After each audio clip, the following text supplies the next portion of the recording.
This video is mainly for the people who missed class on Monday, but if anybody had a little bit of trouble with the written part of the workbook, page 1, section 1, that you see in front of you, or if anybody's a little bit intimidated by what they're going to do for section 2, this video is to help you. Okay, so you've been given a task. Here's a picture of Mélanie Boucher, and it says, write a story about her. Well, we all know what that means. When they say write a story, they don't really mean that. They just want you to use the French that you know to talk a little bit about her.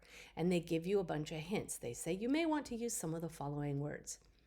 Now, the problem a lot of people had was they were like, oh, okay, I'm going to say she lives in Paris, and I'm going to say that she has a job, and et cetera, et cetera.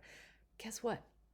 You don't know how to say she lives in Paris. You don't know how to say to live. You don't know how to say has. You don't know the word for job. And all you're supposed to be doing is using the French that you have learned or that you are currently learning. And that's all you're ever asked to do in the workbook in our class. Now, the people who tried to write things like she lives in Paris, that gives me a very clear sign that they use Google Translate or they spoke to somebody who speaks French to do their work for them or help them with it. You guys don't need any help at all. So look at these hints, all right? And then look back at your textbook. So that's what you should do. Right now you're practicing mot un. So go back to mot un. Here's mot un. C'est qui? C'est Julie Lacroix. Julie est française. Elle est d'où, Julie? Elle est de Paris. Why don't you imitate that? That's how we learn a language, by imitating, okay? So let's go right back to this, and we're going to say, why don't we say Mélanie Boucher is French? We know how to say that, okay? Or Mélanie est française. Why don't we do something else? Why don't we say something like, voici Mélanie Boucher. Mélanie est française, all right? So we've used the word française. So what else can we say? Do you want to say, let's describe her. What color hair does she have? She has dark brown hair. So let's say elle est brune. Et is she small or tall? What do you want to say? Elle est brune et petite.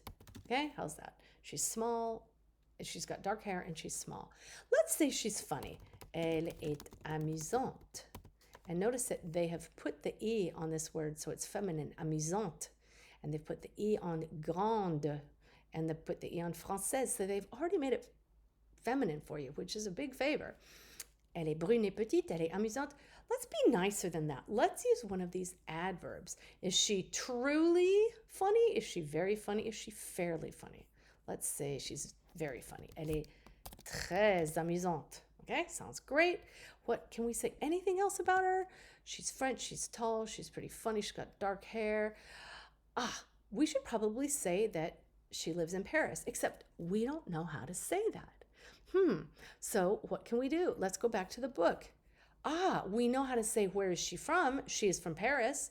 So you could simply just write Mélanie, or you could just say elle est de Paris. Now, say this is for a written thing during a test. The more you write correctly, the better you do. So we could actually pad this a little bit. Why don't we say elle est d'où? Elle est d'où? Mélanie? Mélanie est de Paris. Okay, now don't mix up de, which means from or of, and d'où, which means from where, okay? By the way, do you guys remember what où means? I bet you can figure it out now, right? Où means where, okay? So, elle est d'où, Mélanie? Elle est de Paris. Sometimes the mistake people make is instead of writing de here, they will write d'où, which is not correct. Okay, that would mean Melanie is from where? Paris. That doesn't work. Elle est d'où, Mélanie? Mélanie de Paris. All right, you want to know what? We really want to earn an A+. We're trying to earn an A+ on this. So let's see what else we can do. Maybe we could say she's somebody's sister, okay? So, look at that. Here we have Luc. Luc has all sorts of sisters. One of them is Nathalie. The other one, I've just decided, is Mélanie. He's got millions of sisters. So let's say she is Luc's sister. Elle est la sœur de Luc. There, you've just demonstrated that you know how to say somebody's sister. Let's go crazy. Let's say she is a friend of Alex's, okay? Elle est l'amie d'Alex. Okay, you guys want to go for the like extra credit? What else can we do?